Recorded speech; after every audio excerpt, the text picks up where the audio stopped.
All right. Hi, everybody. I'm here with the beautiful Julia Ostara from Georgia. Hi. She's many things, but mostly I guess see her as an artist. And I've followed her for several years and see her develop into such a beautiful artist with over time. And you can find all her stuff at thrivetrue.com, and I will put that at the end of the video too before. But I want to read just a small intro that I picked off her website. So Julia is an artist, author, brave heart, explorer, farm girl, grateful guide, mystic, mountain mama, playful painter, reverend, sweet sunshine, revivalist, wild, wonderful weaver. I love that. Exploring and falling in love with life through art and wonder in memory of my mom to carry on her legacy of love for self, others, nature, and life. I love that. So that says a lot about you, and it's like you've gone through many lifetimes in one life. Oh, it feels like it. But haven't most of us? I think probably. Yeah. I think we have probably. So I wanted to start by asking you, what pulled you toward exploring art and art journaling in particular? My kids really started it. When I had kids, it was like a permission slip to play with art supplies again. And I had wanted to be an artist and a teacher when I was little. It was between those two things. And lost my way, big detour to do something practical, and went into computer consulting. And when I had my kids, I have twin boys, and they were born very early, and my life just kind of stopped. Everything revolved around them at that point, hoping that they would survive because they were in the hospital for 3 months. And then as they were toddlers and I got to be home with them, which was such a blessing, we started playing with art supplies. And I got back in touch with that part of me that I had, all but forgotten was even there as I was navigating the business, professional career side of things. So that's how I started, was playing with them and from a place of play. And then when my mom died, it turned into more a therapeutic, healing, healthy way of navigating those emotions that I was going through. And I'd say that's when the art journaling side, how it went into that from just playing with art supplies. Yeah, it's exciting that art journaling can take you to the ends of the world, really. It really is. It's a way to explore our journey here, right? With in a healthy way, that to get it out of our head and out of our heart too. Very much so. And I have journals. I use some journals, but now almost any canvas or any surface is still like an art journal, which I think is true probably of a lot of intuitive or expressionist artists, that it doesn't have to be a journal. It can be any sheet of paper, any canvas, and we still have that part of our journey, part of our story, going into it. So I kind of think of art journaling much broader than just a journal, I guess. I totally agree with you there. And what made you continue to explore the art? Did you get like a bug or a drive inside to keep exploring more deeply? Yes, and I really wanted to do something in memory of my mom I could feel her presence a lot when I was in that space. And so initially I just thought doing cards, stationery, that kind of thing to pass it on. Her initials are PAS. And so I thought, pass it on, the love I wanted. My kids were little. They were only 5 when she died, and my niece even younger. So I wanted a way to keep her alive, I guess, for all of them and for me, obviously. Right. And that kind of has totally veered into something, grown into something I wouldn't have imagined.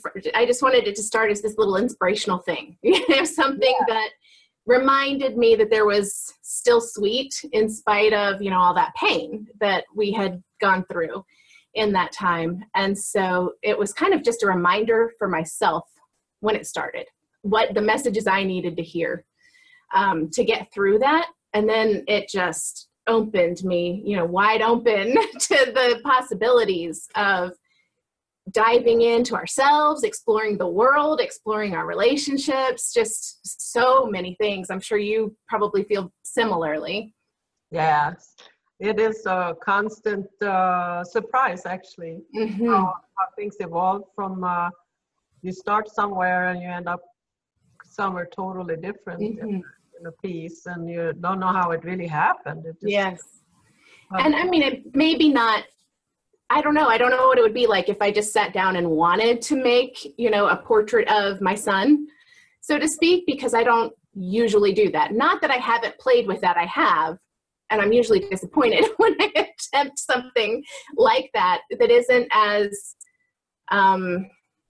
exploratory, I guess, and I have this journal here I was going to share with you guys, which is, I don't know that I would call it an art journal. It's just a journal that I take with my kids outside. It's part of our homeschool. And we write our observations for the day and we draw in it. So this is like my little maple bloom from today. I use, one of those color pens that has the green, red, black, and blue. So it's very limited. That's all I take with me. But this is like the drawing from what I see, that's like the more practiced thing.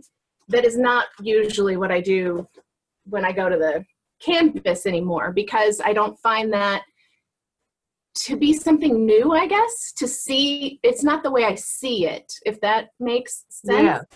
Yeah. So I don't want to be a camera, right? You don't either.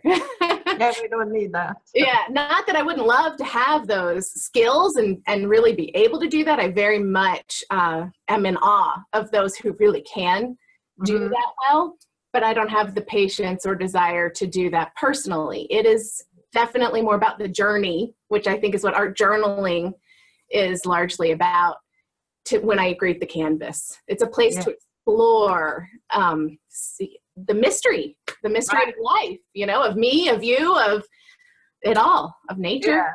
Yeah. So if you say you start a new canvas and you might have an idea, but can you take us through the process, more or less how you kind of build a piece of art on a canvas? Sure. The gift that I'm offering, the present Interveiw course that I did, that really goes through this in a lot more detail. So if everyone who would like to join that, I'd love to have you and see what you think of that kind of process. It's a great bonus, by the way. I have that course and I think it's wonderful. So this is one that's not done. I'm going to pick it up, and it's just on watercolor paper, because this is what I did for this prompt for this month. And here's where I started in the corner. Oh, where's the camera? There it is, with this amethyst, and just I didn't know where I was going, and I didn't have anything, no big life question I needed to explore at the time. I wasn't even focused on the theme of the present particularly, but it kind of grew into it. There's a lot of symbolism. I think it's a way that we get to speak with that mystery, right? And that kind of, to me anyway, I listen a lot, and I feel that comes through. So I took that, and I don't know where this is going yet, but that's what I love about the art journal. If I don't do it in a journal usually, because I'm so messy. And so it's not that, so I usually pull the pieces of paper out of the thing and use them, or the canvas. And I had no idea. I didn't, I just started playing, dripping and splashing, and really that's my place to play. And that's how I feel about the art journal, and that's about how I approach most canvases now, but it wasn't initially. And I needed to free myself to play more. So then I just kind of forget the first layer and work on just greet it again another time, another day, and well, what wants to happen now? And I cut these little pieces out of sheet music, to kind of build my own little amethyst thing with all these crazy things.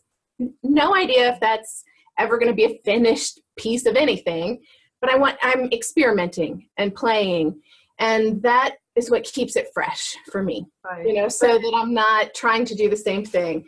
And then I had these flowers upstairs that I decided I wanted to add to it that were blooming. And I really liked the idea of the bulb and the roots from something else I was playing on. So then I wanted to pull that in. And I have no idea still, this is definitely wouldn't be finished. Maybe it won't ever be finished. That's part of also what I like about an art journal thing. You don't have to be focused on an end. Right. So I can keep going over and over with it. I might cut this out and use it in something else if I decide I don't like it this way. Right now I'm feeling like I'm going to go around this in some color to kind of bring it out, and then that might be it. It's a very freeing way of art. And then that same thing came into play on this guy here. I had not done these kind of shapes before doing that activity. And so I brought it in, and I've been playing with the idea of reflection. So how do these go together? Like this. And these are, canvases. And I just started with a marker, black and white, just very simple. It just is not blank anymore, right? And for me, there's tons of stuff in this little bit. There's sunshine, and there's treasure, and there's the diamonds in all of us, the stardust, Right.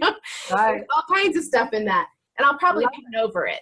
But I like the simple black and white struck me, so I haven't painted over it yet. It'll sit there. A lot of times I hang stuff on the wall or let it sit on the easel or wherever until it wants to kind of dance again. Yeah.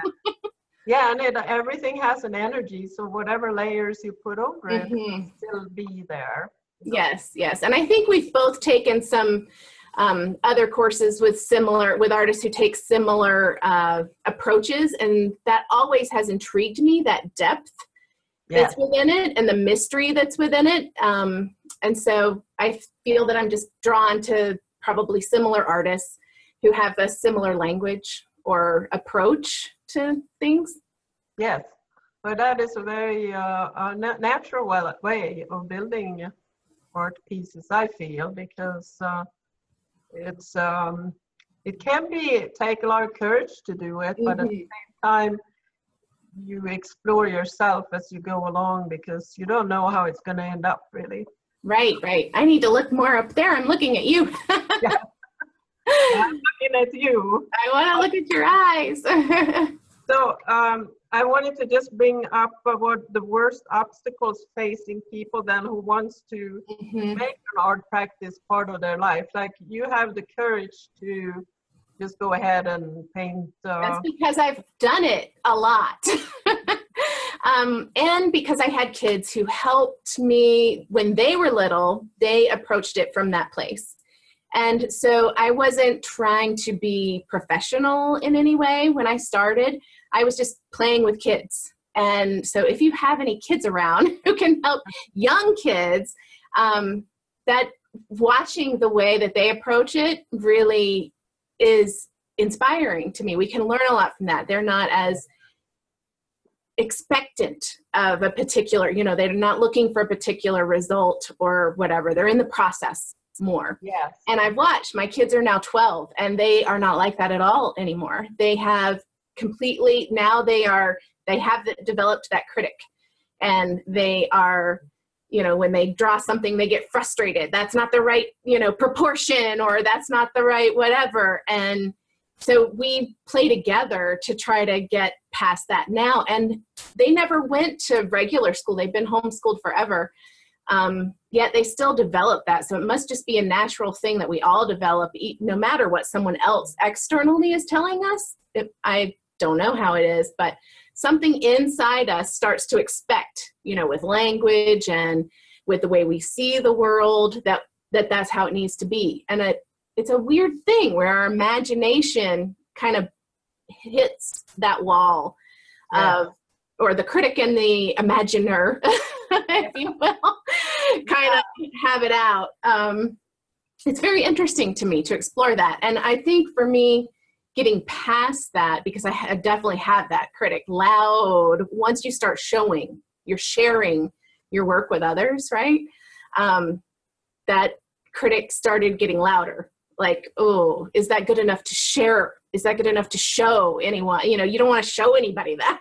Like, right. Which is a great thing about an art journal, because if you're not caring about showing it to anyone else, I do think that you're more free there to play.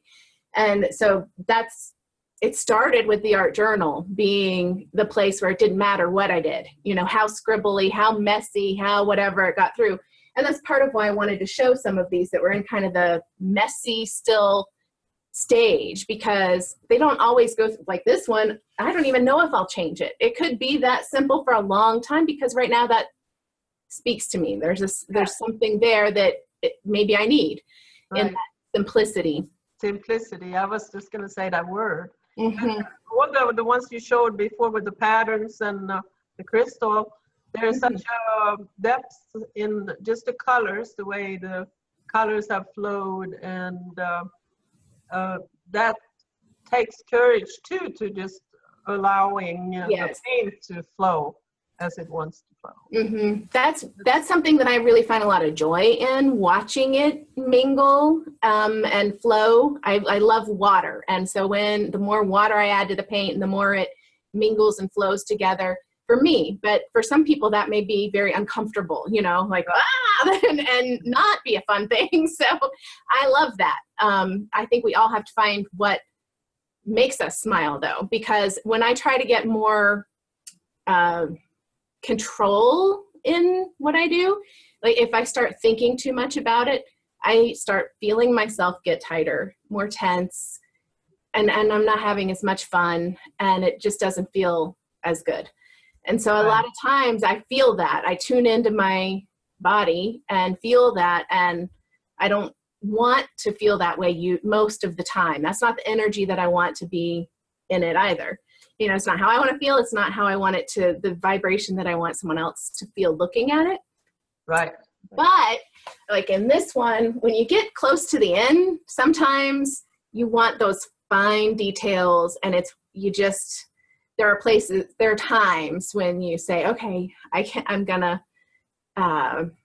polish it a little bit, or however you think of it. So there's a place for both, you know, and I think that it's that balance of loosening up and then being able to also focus in when you want to, when it's something that is worth it to you.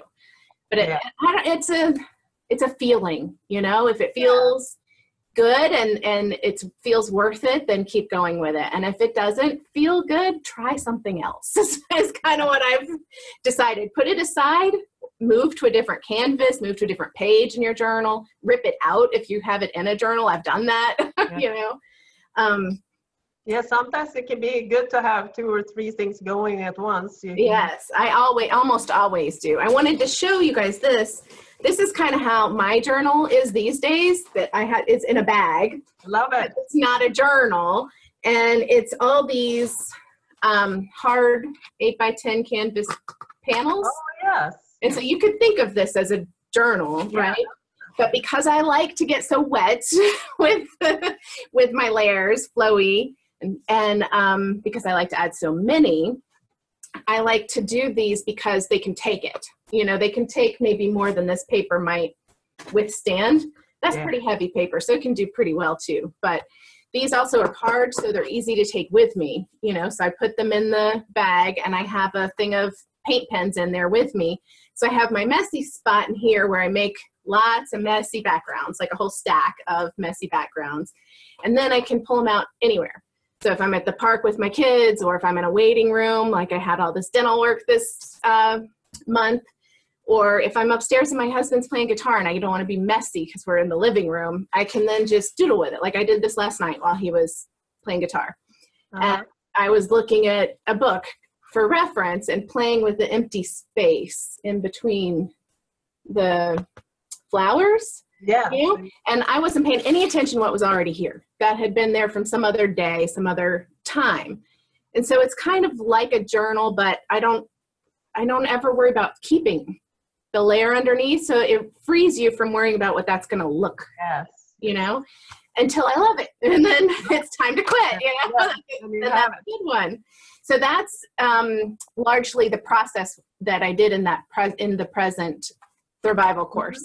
Yeah. So if people want to do that, this is similar to that, just really getting into the techniques on any given day, you know, on the canvas. I think that's an excellent way of just learning and taking part of, be more daring, you know? Yeah, it frees you from having to think, you know, oh, I have this canvas and I have to make it look nice, or, you know, make it worth it. If I figured, you know, there's a thing about efficiency, right? I went to business school. So, so that whole idea about productivity and efficiency and all that stuff, well, that doesn't work in some ways for me, because I don't want it to be about how many canvases I produce, you know? Right. So I thought, well, the more I use this one canvas, the more I'm getting out of it value-wise, right? Money-wise. Right. I don't have to buy a new one until I love it.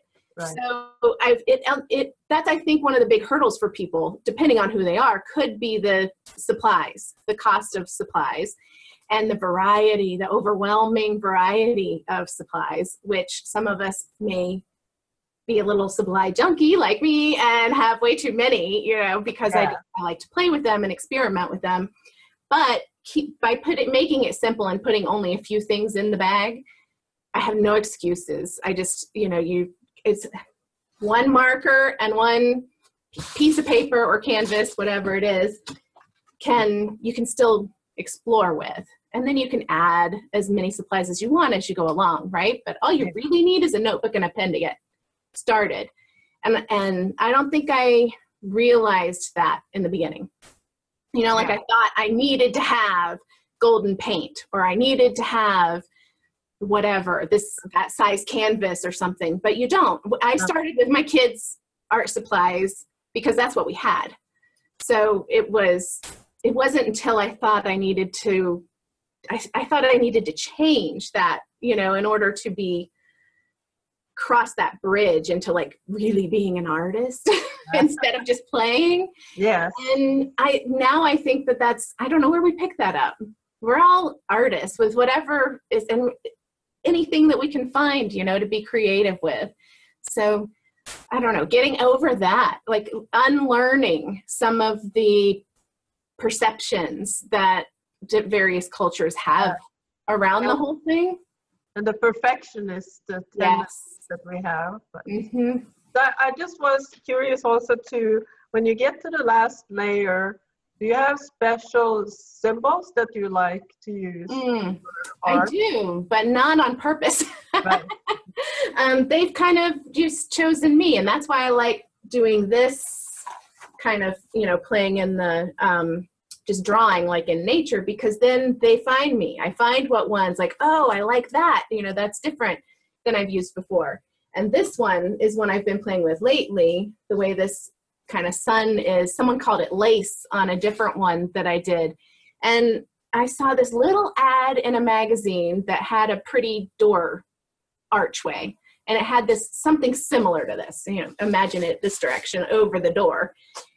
And I loved it. So I ripped that tiny little, you could only see that much of it in the picture, but I ripped it out and I thought, I want to incorporate that.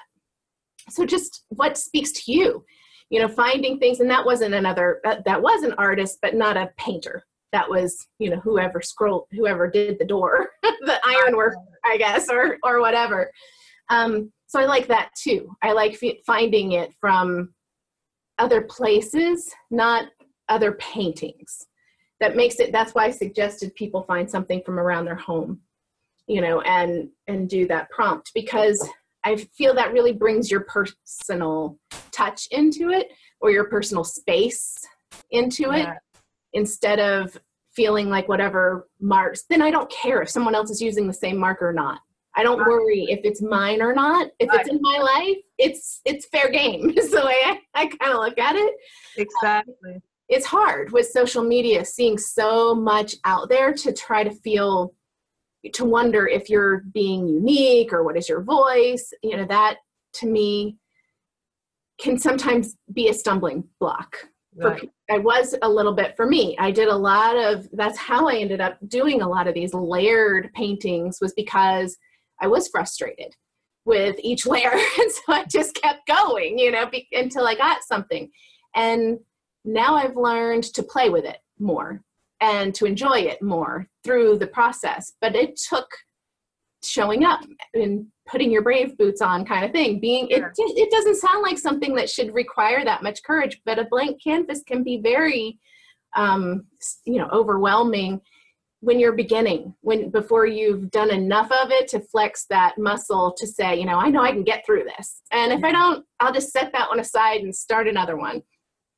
Exactly. It's showing up and committed to it. Mm-hmm. I have found that what have brought me through the years of exploration is just wanting something inside, wanting to express and learn more and see what else I can do. And Yes. so when you get over that first initial fear, start just more playing around, like you said, with colors and paints and whatever media, then things can take off and it doesn't have to be so serious. I mean, I hit that fear in about 5th grade that you're talking about. I have a journal I found not that long ago that has all these portraits that I had done, looking at magazines and portraits in 5th grade, 5th or 6th grade, around then. And that's when I stopped, because I hit that wall that said, I don't know if anyone ever said it to me that, oh, you're not good enough, but I thought it. Whether I ever got that message externally or not, that's the message somehow that I took in. And I'm in my 40s now.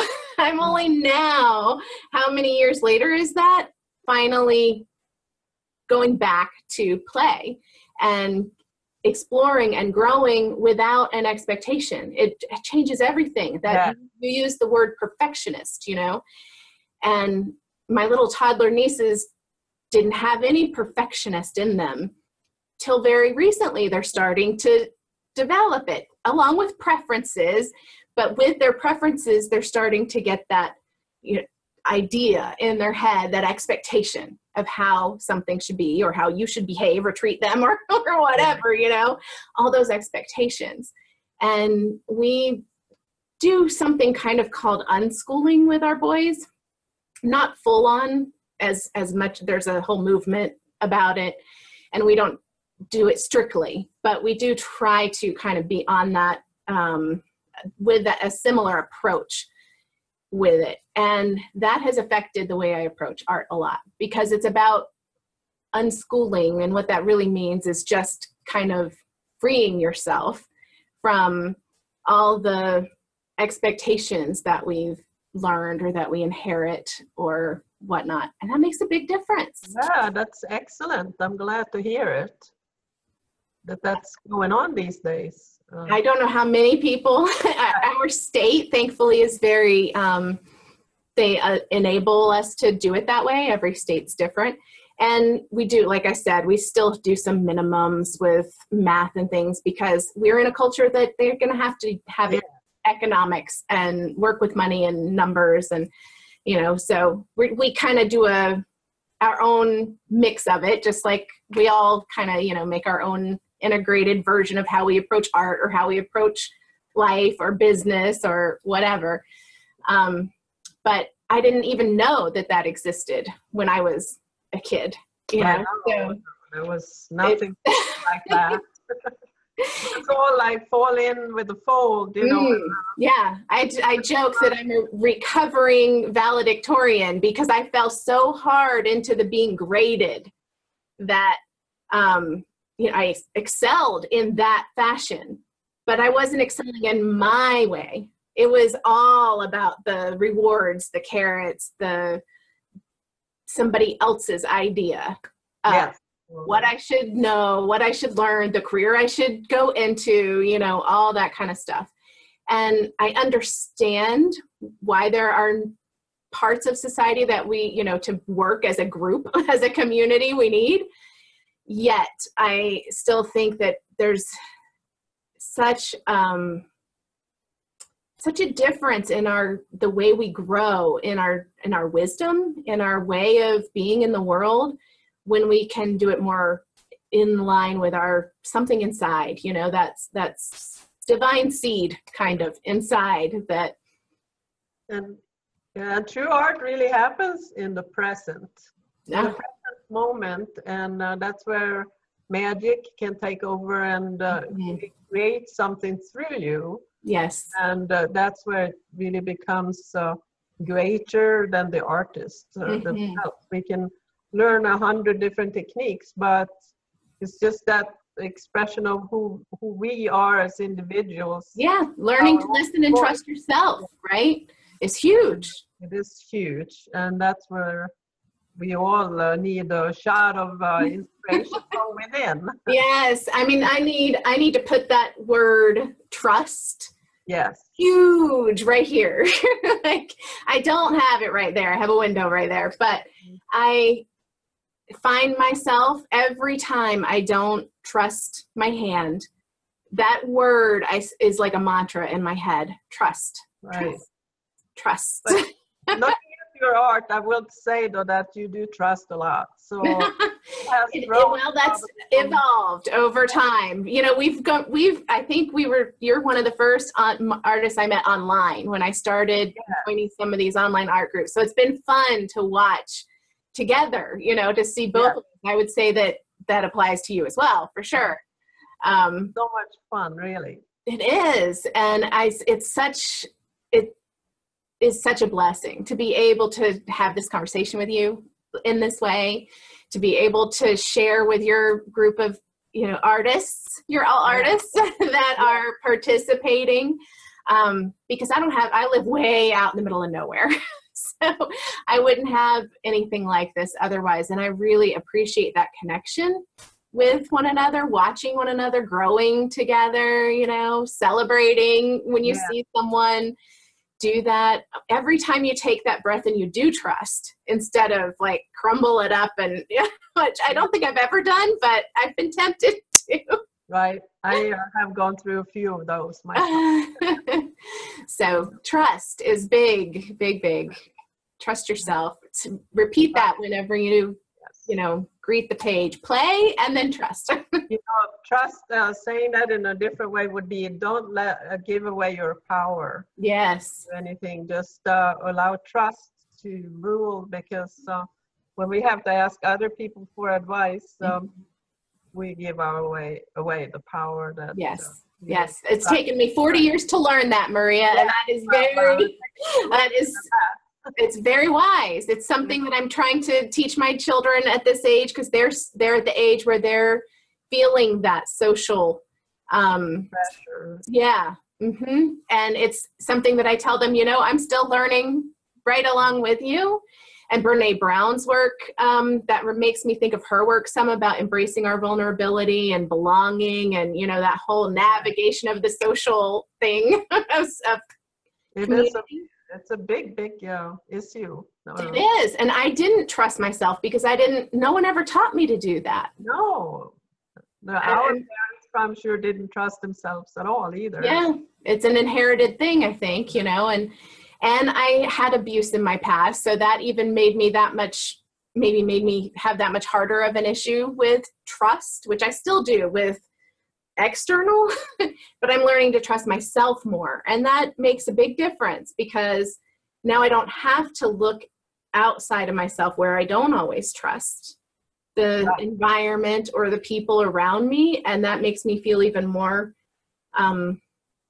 insecure, I guess. And I mean, life is insecure, right? But it's like learning to be okay with that has been a big part of that trust thing for me. So art for me is just a reflection of life, right? It's such a good place to explore those aspects of it that we want to grow or change and learn. You know, for me, that's why I keep doing it. Right there. Me too.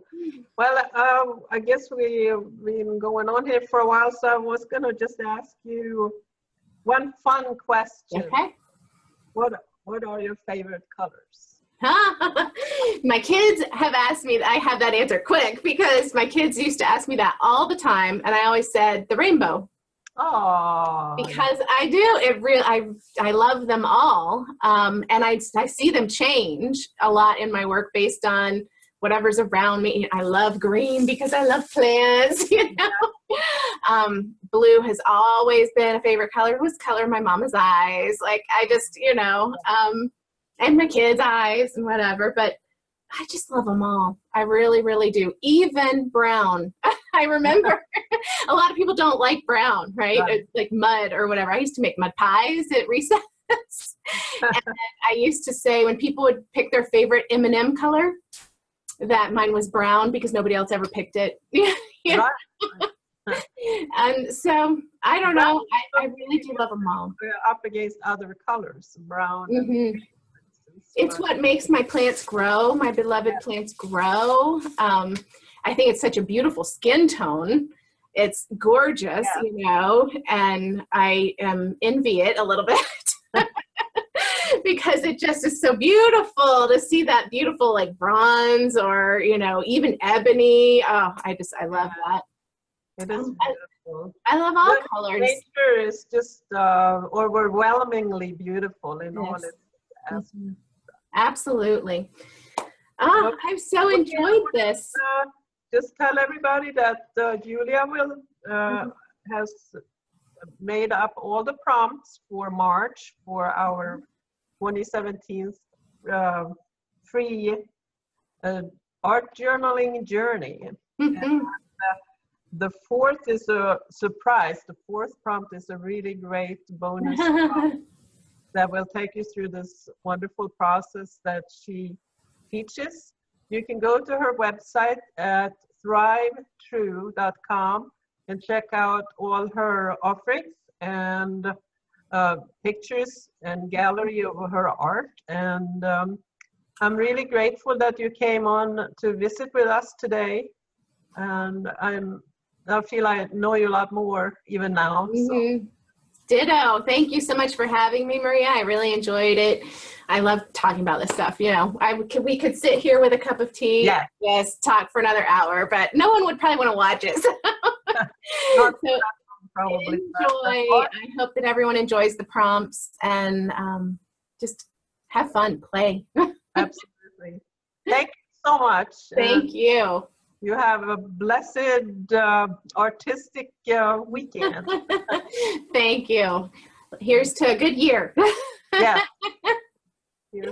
Cheers. Bye. Bye. Bye.